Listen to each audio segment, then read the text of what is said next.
Hello guys, good morning to everyone. It's Christmas. I hope you are having a great holiday today. Well, I guess it's the first Christmas holiday I've ever spent alone. Yes, due to COVID-19, I'm not traveling to my hometown to visit my parents.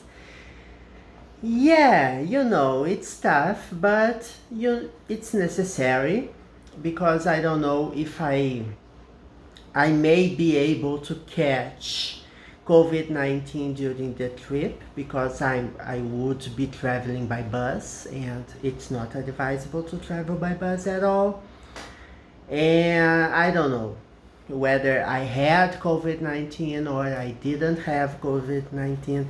So in order to feel safer, I chose to spend my first Christmas ever alone, and I'm recording video here right now, so I feel privileged, and you should feel as well, as it's my first Christmas ever I'm spending at home alone.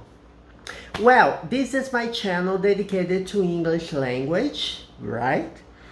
I have more than 400 videos available and I cover from basic to advanced, so you have a lot of content to watch, right? We have many videos available. I record videos almost on a daily basis, so you just access, search in the menu what you are looking for.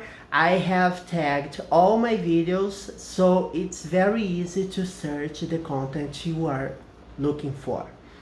Today we will talk about reported speech. We have been talking about reported speech in the through the last 4 videos, I suppose, right? And we have much more content to talk about, so let's get into it. But before we begin, subscribe to the channel, hit the notification bell as I upload videos almost on a daily basis, and give a thumbs up. Remember, this is an intermediate advanced video. It's entirely in English, right? You may have already noticed, right? And I have another playlist which is basic playlist. I have explanations in Portuguese in my basic playlist. 2 different playlists summarizing what I have talked so far. Basic, Portuguese based, and intermediate advanced, which is English based. So without further ado, let's get going. Let's start. Oh my God, let's see. You see, what are relative clauses? Relative clauses are clauses which are related to a certain subject, okay? We will see 2 different kinds of relative clauses. I have already explained who, which, and that. Who, which we use for people, which we use for things, animals, and that we use for both of them. But we also have other ones. I guess we have already talked about where, whom, right? Who. And there are many examples related to it, so I highly recommend that you watch my previous videos in order to get a better idea of what I'm talking about. The woman who lives next door is an engineer. Okay, so this is an example I'm giving you. The woman who is related to the subject, the woman, okay? The woman who lives next door, it means that this woman is my neighbor, okay?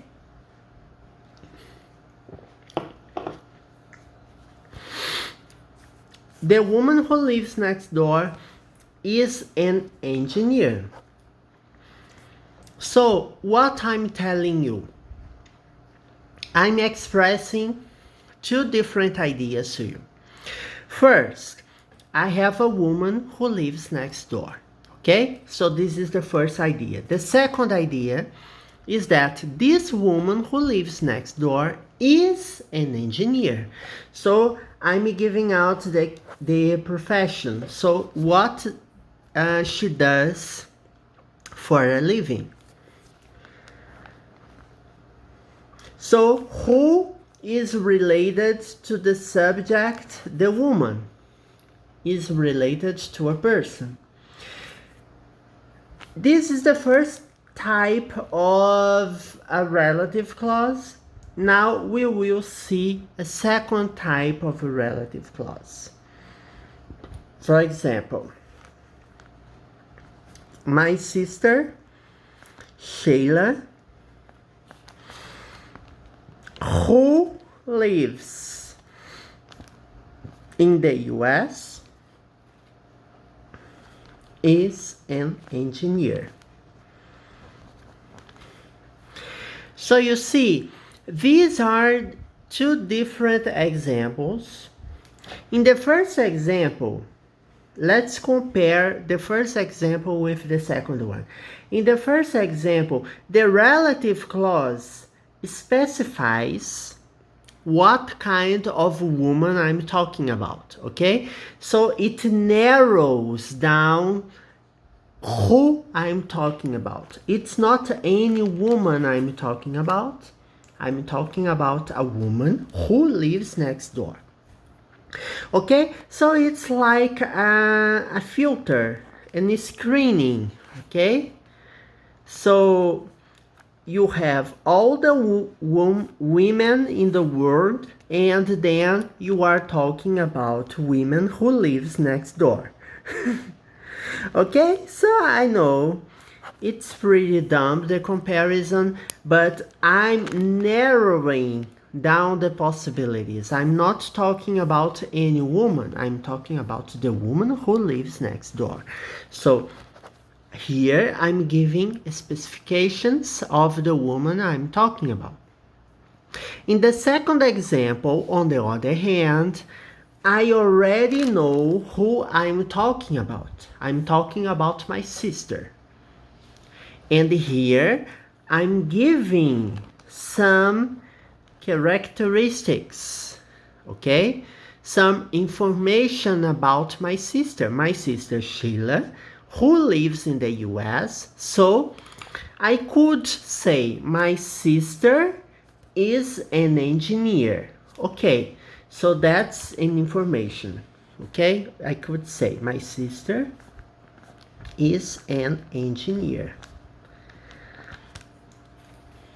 This is a piece of information I have given away in this first sentence.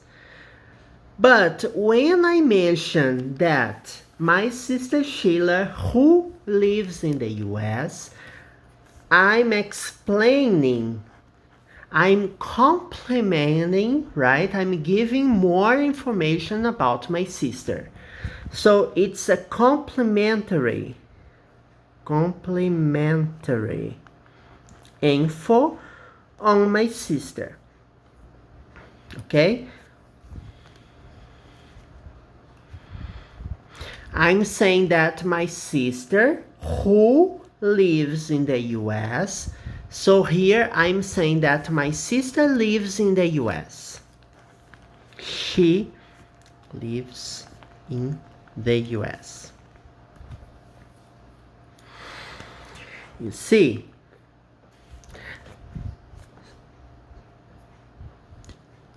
the idea I want to express here is that my sister Sheila is an engineer. Okay, If I say my sister is an engineer, the idea is already complete. I don't need to say anything else about my sister. But when I put between commas, I want to give complementary information on my sister. On the other hand, the first sentence we have given as an example, I say the woman who lives next door. Okay? I say the woman, is it any woman I'm talking about? No, it's not any woman. I'm talking about a specific group of women. So my woman who lives next door. Summarizing, we have like this. You have the woman, okay? Here I'm talking, Here I'm talking about a whole group of women that are available or that is living all around the world, okay? We have many women around the world. From that group of women, I'm talking about a specific group that is the women who lives next door. You see, when you say the woman who lives next door,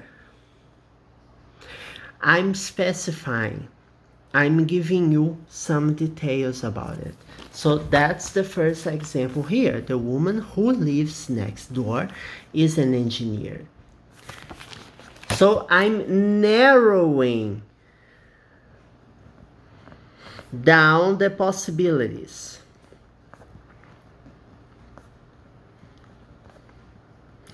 I'm talking about one specific woman I know, and I'm certain she's an engineer.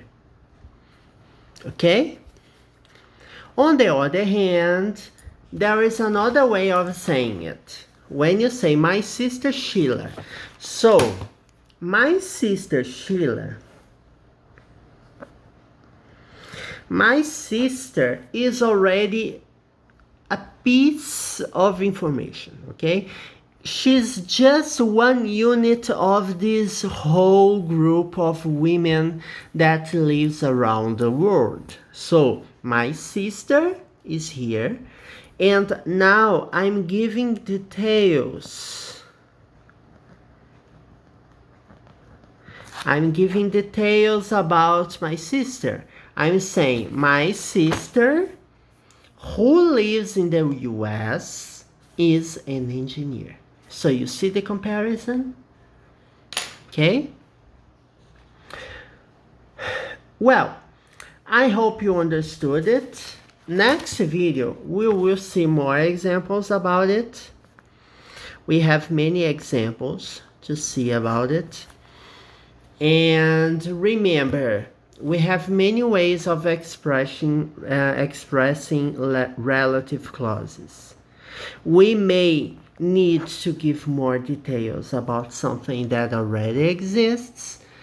When I'm talking about my sister, I'm saying that my sister, which is an engineer,